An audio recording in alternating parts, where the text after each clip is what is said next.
अब इसके साथ ही नाज़रीन आपको बताएं कि कराची के मुख्तलिफ इलाकों में पुलिस मुकाबलों के दौरान 3 मुलजिमान हलाक हो गए, जबकि 2 जख्मियों समेत 3 मुलजिमान को गिरफ्तार कर लिया गया है।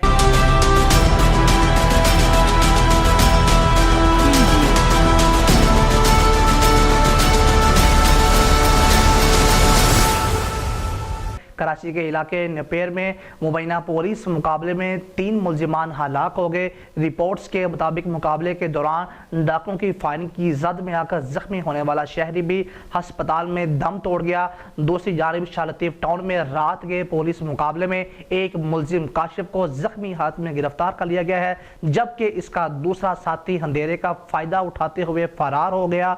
इधर डिफेंस फेज 7 में मुबैना पुलिस मुकाबले में एक जख्मी समेत 2 मुलजिमान को गिरफ्तार कर लिया गया है। पुलिस के मुताबिक मुलजिमान के कब्जा से असला, मोबाइल फोन, पर्स और मोटरसाइकिल बरामद हुई हैं।